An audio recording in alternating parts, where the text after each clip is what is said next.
გამარჯობა. ძალიან მიხარია რომ შემოგვიერთდით ამ ენერგიულ და საინტერესო მიმოხილვაზე. დღეს ჩვენი მთავარი თემაა ინგლისური ენის question tags, ანუ კითხვითი კუდები. აი დღეს ერთად გავარკვევთ მათ წესებს, გამონაკლისებს და უამრავ კონკრეტულ მაგალითს განვიხილავთ.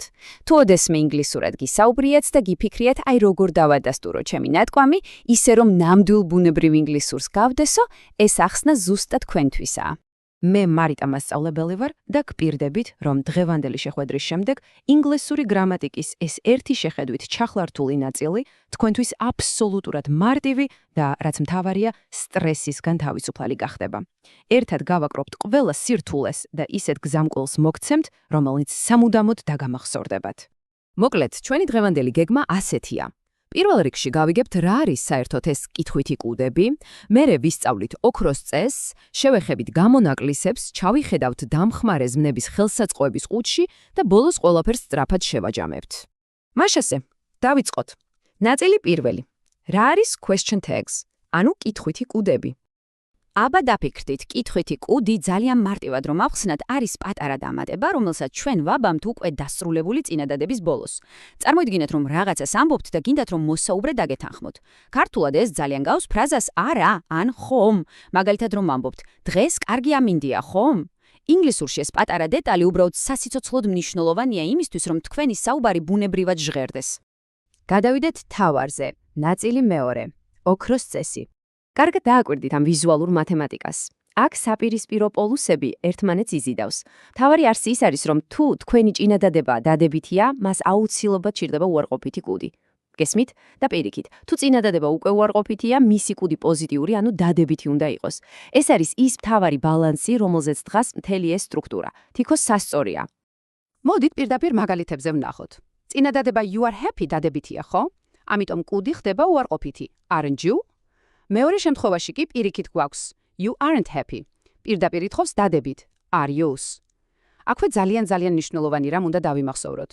კითხვით კუდში ჩვენ ყოველთვის ვიყენებთ დამხმარე ზმნას და ნაცვალ სახელს. ანუ, წინადადებაში სახელიც რომ ეწეროს მაგალითად John, კუდში ის აუცილებლად უნდა შევცვალოთ he-თ და ვთქვათ isn't he? ახლა კი ყველაზე საინტერესო, ნაწილი მესამე. გამონაკლისები და წესის დამრღვევები. ხომ იცით, ინგლისური ენის ლოგიკა ყოველთვის ასეთი იდეალური და მარტივი არ არის. და აი ვხვდებით ჩვენს პირველ უცნაურ წესის დამრღვევ გამონაკლისს. ეს არის ყველაზე დიდი მახე მოსწავლეებისთვის. წესით I am late დადებითია და ლოგიკურად უნდა გქონდეს am not I, ხომ ასია? მაგრამ ინგლისურს უბრალოდ არ აქვს am not-ის ლამაზი შემოკლებული ფორმა. ამიტომ რომ საუბარი რბილი დარჩეს, ინგლისურმა ისესხა aren't. ასე რომ ყოველთვის ვამბობთ I am late, aren't I? უცნაურია, მაგრამ პირდაპირ უნდა დავიმახსოვროთ. ასევე ძალიან საინტერესოა კონტრასტი პირდაპირ ბრძანებებსა და მეგობრულ შემოთავაზებებს შორის. ნახეთ, თუ ვინმეს რამეს პირდაპირ ეუბნებით ან თხოვთ, მაგალითად open the door. კუდი ყოველთვის იქნება will you ან won't you. მაგრამ როგორც კი ვიყენებთ let's, რაც ნიშნავს მოდი ეს გავაკეთოთ, ეს უკვე შემოთავაზებაა. ასეთ დროს კუდი ყოველთვის არის shall we. მაგალითად let's go, shall we? სულ ეს არის.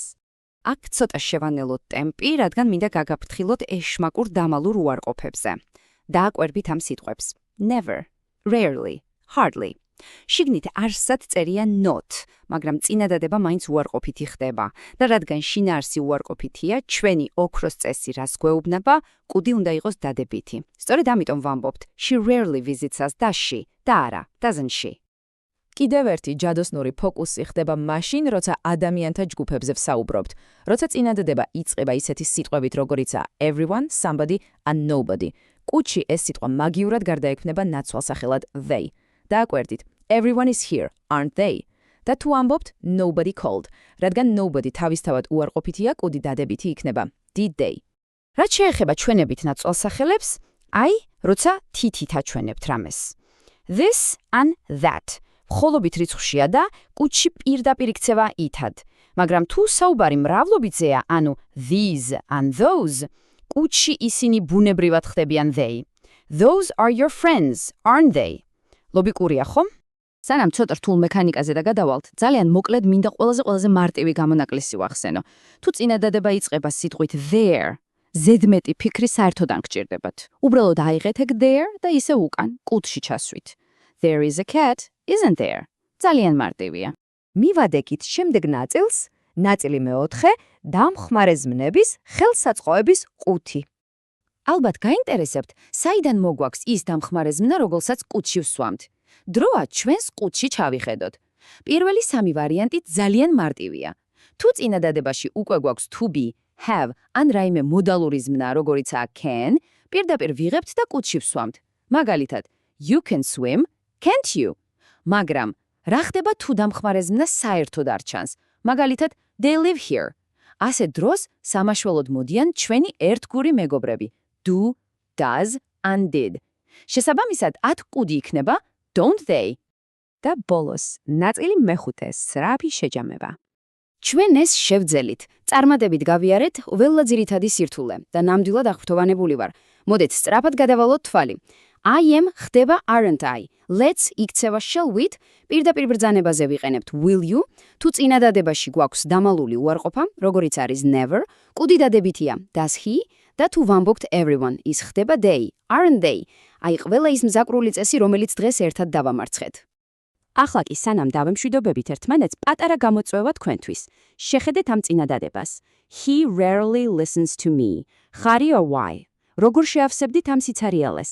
გაიხსენდეთ ჩვენი ოქროს წესი და აბა კარგად დააკვირდით ხომ არ იმალება აქ სადმე ის დამალული უარყოფა. დარწმუნებული ვარ პასუხი უკვე იცით. აუცილებლად გამოიყენეთ ეს ცოდნა, ილაპარაკეთ თამამად და იყავით თავდაჯერებულები.